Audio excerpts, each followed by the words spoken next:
Hi friends, ఇప్పుడు ఈ క్వశ్చన్ని మనం ఎగ్జామ్లో ఎలా సాల్వ్ చేద్దాం చూద్దాం. ఎగ్జామ్లో క్వశ్చన్ని లెంతీ వేలో సాల్వ్ చేయడం కొంతమందికి సాధ్యమవుతుంది, షార్ట్కట్లో సాల్వ్ చేయడం సాధ్యమవుతుంది. కానీ ఎగ్జామ్లో తక్కువ టైంలో సాల్వ్ చేసిన వాళ్ళకే మెరిట్ లిస్ట్లో నేమ్ అనేది ఉంటుంది. కాబట్టి ఈ క్వశ్చన్ని ఎంత ఈజీగా సాల్వ్ చేయగలమో ఇప్పుడు నేను ఈ క్వశ్చన్లో చెప్పబోతున్నాను. దానికంటే ఫస్ట్ ఒకసారి క్వశ్చన్ చదువుతాం. A bought some articles at cost of 4,096. He sold 1/6 of the articles at a 12% profit, 1/3 of the articles at 9% profit, 1/4 of the articles at 10% profit. What percentage of articles he sold the remaining articles? He got neither profit nor loss in whole process. ఇది question. ఈ question మనం solve చేయాలంటే దానికంటే first ఇక్కడ క్వశ్చన్లో మనకి కొన్ని ఇచ్చారు. ఇక్కడ చూసుకున్నట్టయితే 1/6 అని ఇచ్చారు, 1/6 అని ఇచ్చారు. ఇంకో చోట ఇక్కడ ఏంటంటే 1/3 అని ఇచ్చారు, 1/3. ఇక్కడ 1/4 అని ఇచ్చారు, 1/4 అని ఇచ్చారు. ఆ ఆర్టికల్స్ ఇచ్చారు. ఇలా చూసుకున్నట్లయితే ఇలా మనకి డిఫరెంట్ ఫ్రాక్షన్లో ఉంది. ఇలాంటప్పుడు మనకి ఈజీగా సాల్వ్ చేయడానికి ఎల్సిఎం మనకి హెల్ప్ఫుల్ అవుతుంది. ఎల్సిఎం సింపుల్గా చెప్పాలంటే highest number into second highest by వాటి డిఫరెన్స్. ఇక్కడ డినామినేటర్ని మనం కన్సిడర్ చేయాలి.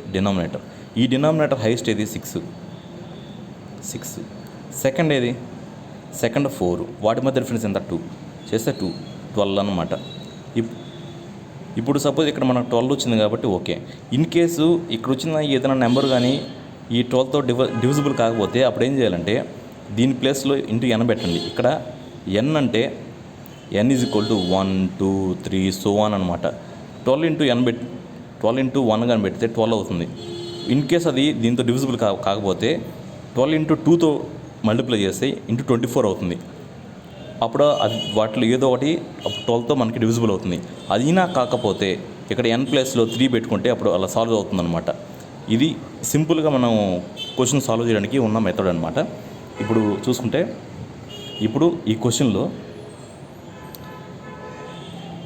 ఇక్కడ he sold 1/6 of the articles at 12%. మనం వీటికి సాల్వ్ చేస్తే మనకి ఎల్సిఎం అనేది 12 వచ్చింది. ఇప్పుడు ఈ 12ని మనం ఎలా సాల్వ్ చేయాలంటే ఈ 12 వచ్చింది కదా, ఈ 12 మనకి ఎలా హెల్ప్ఫుల్ అవుతుందంటే వీటిలో 12 అనేది దీనికి ఎల్సిఎం తీసుకుంటే మనకి 2 వస్తుంది. అలాగే 3కి తీసుకుంటే 4 వస్తుంది. అలాగే 4 తీసుకుంటే 3 వస్తుంది. అలాగే ఇప్పుడు మనకి ఇక్కడ 6 అన్నారు కాబట్టి ఎంత ప్రాఫిట్? 12% ప్రాఫిట్, 12%. 4 నెక్స్ట్ తీసుకుంటే దీనికి 9% ప్రాఫిట్, 9% ప్రాఫిట్. Next 10% profit. ఇక్కడ మనకి మొత్తం వచ్చింది 12 ఎల్సిఎం.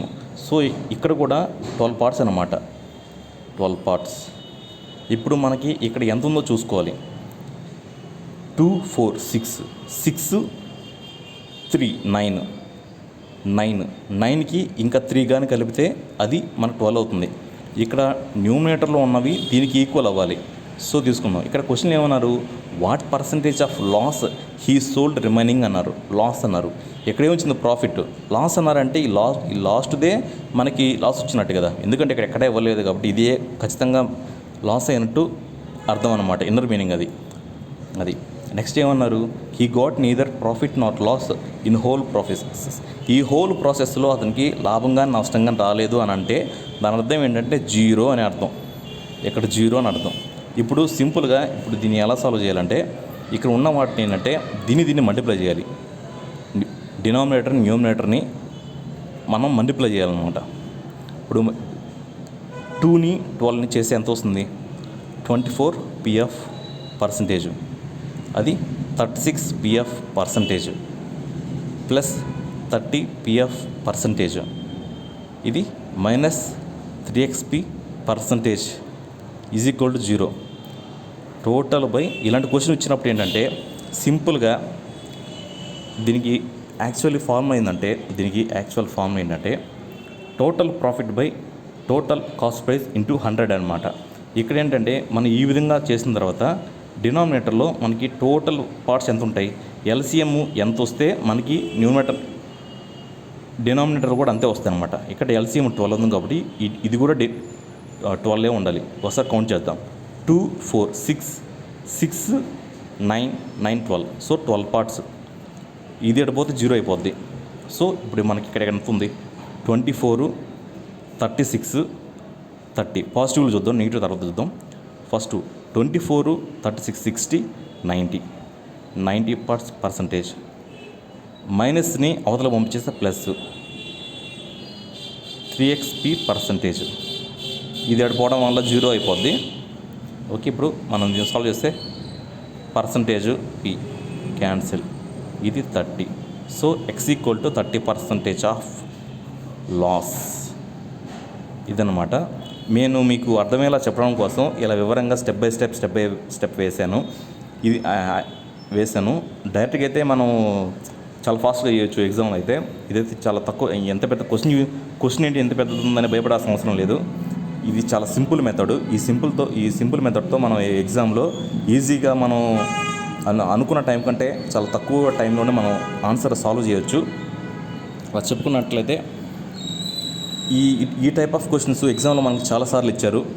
ఇది చాలా important. Thank you. Please like, comment, subscribe please. Thank you.